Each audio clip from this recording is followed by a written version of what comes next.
Hi, this is Jenny Langley, author of the new Maudsley Training Manual. In this video, we're looking at exercise 10.5, which is about using the Nutritional Risk Ruler when medical risk is very high.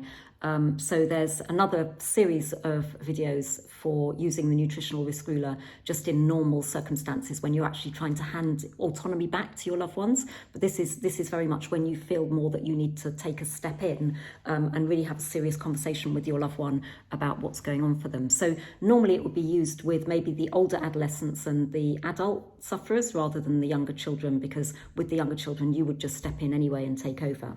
Okay, so in this instance we've got the ruler here, and you can see we've still got the same on a scale of 0 to 10.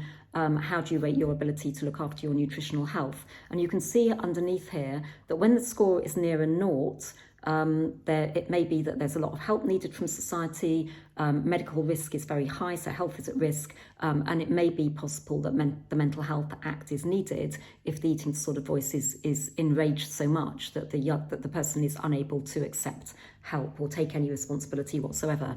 And then moving up nearer to the 8, 9, 10, there's no help needed from society. The person with the eating disorder is very well able to look after their nutritional health, so there's no physical risk to health, and they can take full responsibility.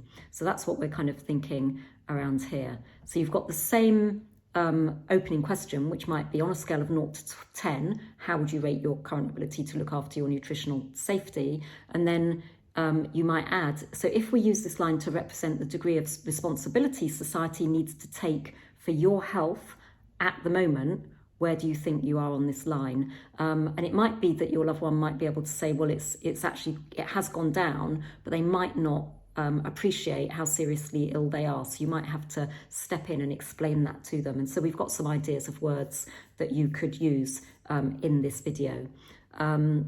So you might say, oh, darling, I'm interested you gave yourself a score of 6. Do you mind if I say what score I would give you based on what I can see at the moment? I could only give you a 1 or 2, so obviously very low. We're concerned that you're not consuming enough to feed your body, and it seems it's difficult for you to be aware of your own health, and then stating the reasons calmly of what you're observing. And maybe saying something like, it looks like you've been tricked by your eating disorder into thinking that you're okay. This is not the case. I'm very worried. We need extra help. And then, or something like, the objective facts tell me that we're nearly at the stage where society will take over. I would prefer us to succeed at home rather than have to go to hospital. So you're offering your loved one the opportunity to work with you to avoid having to bring in the men in white coats and the Mental Health Act and everything that comes with that. Okay. So a couple of scenarios. The first one is medical risk whilst at university. So Sally is 21. She's had anorexia on and off since she was 15.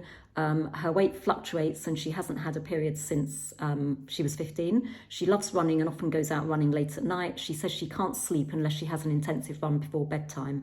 One of her flatmates has contacted her mum Jeanette saying that they're really worried because she's become dangerously thin and seems to be running more and more and eating less and less. And of course there was a very high profile tragic death of Avril Hart a few years ago, and Avril's dad has really campaigned to increase support for this age group with eating disorders since he sadly lost his daughter to anorexia. So Jeanette visits the university. Sally's completely in denial and tells Jeanette, you're the one who's got the problem, back off, leave me alone, I'm an adult. So of course the mum Jeanette is in this conundrum, isn't she? I need to step back and let my daughter be an independent young woman, versus I can see how fragile she is and I will not let this illness take her from me. So it's a fine balance, isn't it? But in this circumstance, you can see that Jeanette has got lots of reasons why she should be stepping in and at least being curious with Sally about what's going on at the moment. So maybe Jeanette could open a conversation with some of the other motivational language we use. So we've got ORs with open questions, affirmations, reflections and summaries. So just explaining why Jeanette's here. I'm here because I'm concerned about you. You've lost weight. Maybe I'm overreacting. Maybe you might calm my worries. Affirmations, we're so proud of everything you've achieved and are achieving, getting your results, getting here, settling in, making new friends, all of these things. So really tapping into the reward center, so making that connection with Sally. Reflections, so repeating back what Sally said. So you would like me to leave you alone. You think I'm interfering. You feel that you are looking after yourself and I shouldn't worry so much. So even just repeating her exact words, again, to make that connection. And then a summary kind of saying, well, you know, at the very beginning of this, we can just have this conversation, Sally. So it's great we can have this conversation. I can see you're making a huge effort. I'm worried about you, and kind of this is why I'm here. And that's, maybe we can just make a plan together to help to keep you safe. And of course, Jeanette, while she's keeping calm and using the motivational language, is probably terrified that her daughter's going to start collapsing and fainting and be rushed off to hospital when she's not around. Okay, so maybe at the next conversation, so maybe they do something else distracting for a while, and then Jeanette can pick up the conversation, this time using the Nutritional Risk Ruler. Maybe, Sally, I know you're confused and frustrated because you feel fine and I'm here raising concern. Let me explain. You don't need to answer. I just want you to listen to what I'm observing. So being really, really calm and saying she doesn't expect a response. She just wants Sally to listen to her. We've talked about the Nutritional Risk Ruler before, so that's always been useful. And we both agreed that before you came to university, your score was really high. It was about 8 or 9. You were doing competitive running, keeping your weight stable and your energy levels up. So checking in with what has been going well for Sally. And then this is what I'm observing now. So I can see things have slipped recently, and that's why your friends have called me. We had a conversation yesterday, didn't we, where we had a really open conversation about the things I'm worried about. If I go back to that ruler, I could only give you a 1 or 2 at the moment. So I'm concerned for your safety. I'm concerned you're not consuming enough, and so on. It looks like you've been tricked by your eating disorder. Okay, I'm very worried. And then the objective facts tell me that we're nearly at the stage where society will take over. So using some of those repetitive, kind of almost broken record phrases to really set the scene for Sally, is for Sally, that this isn't going to go away. And then maybe if Sally is still resistant, taking it to the next level. So, darling, society expects me, as your mum or as your next of kin, to have a duty of care to safeguard your life. It doesn't matter what age you are. In court, I would be considered responsible for your health and negligent if I stood by and did nothing. And then maybe Jeanette could mention the statutory rules such as the Mental Health Act as well. And then referring back to the higher authority, do you remember, Sally, when the psychiatrist back at home explained all of that to us about the Mental Health Act and how society will step in and take over? So let's imagine that Sally agrees that, okay, she will sit down with mum and they can make a plan together. So we always talk in the workshops about having a menu of options. So this might be a menu of options that they come up with together. So maybe the first step is Sally gets an emergency appointment with the GP, who does a full medical assessment and then makes a follow-up appointment. Or maybe they find a local GP. So rather than going home and having an appointment with her home GP, maybe they find a local GP who's got experience with eating disorders, and try to get Sally referred into the local eating disorder service in the university town. On top of this, so not just this, because obviously there needs to be some medical intervention, maybe Sally and her friends could find out about what's going on in the student support body. Is there a self-help group that Sally could tap in with, and just checking in with her friends? Do they want to support her with this?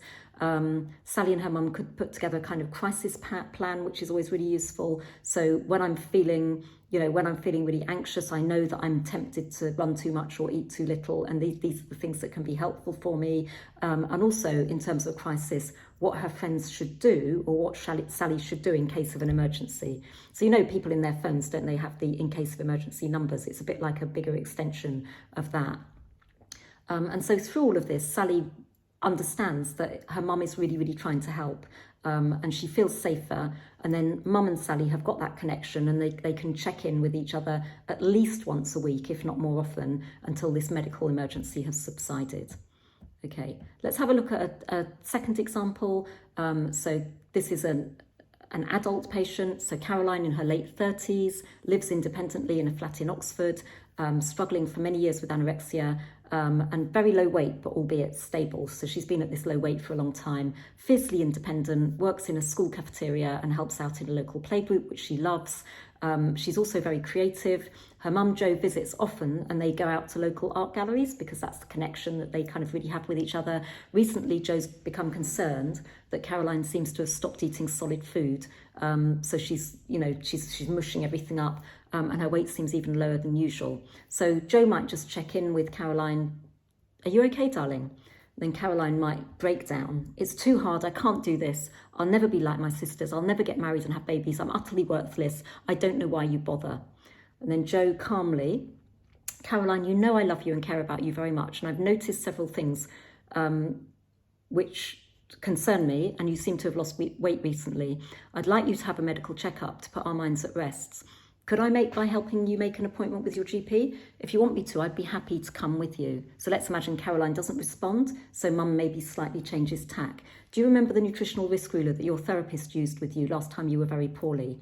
Caroline, yes, that one about the Mental Health Act being there to protect me. Please don't get me sectioned again. I couldn't bear it, mum. And then by this time, maybe Caroline's sobbing.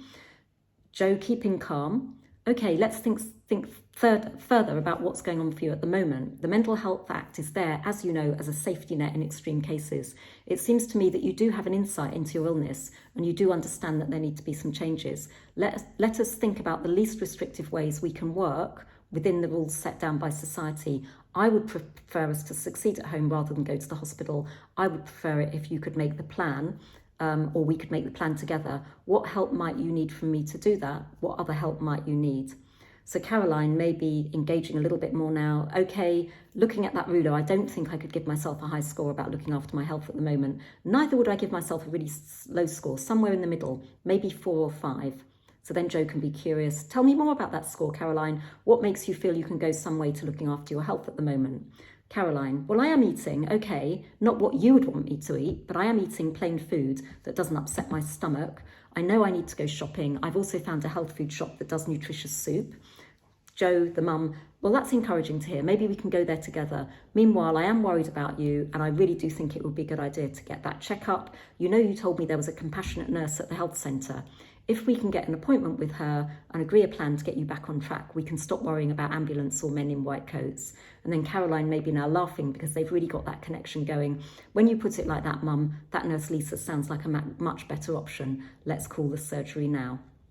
Okay, so that, you know, that would be a great outcome, wouldn't it? But of course, if in either of these scenarios, if the parent is still really worried that the eating disorder voice is completely in control and that physical medical risk is deteriorating fast, or maybe suicidal ideations creeping in, then it really is the duty of the carer to then step in and pursue a section if of course that's going to be necessary. And sections there, the Mental Health Act is there to save lives, and there are many young people of all ages, aren't there, in hospitals at the moment under the Mental Health Act. And of course, there's many people who've recovered from their illnesses who say, thank goodness there was the Mental Health Act that saved me from my eating disorder when it was really at its worst.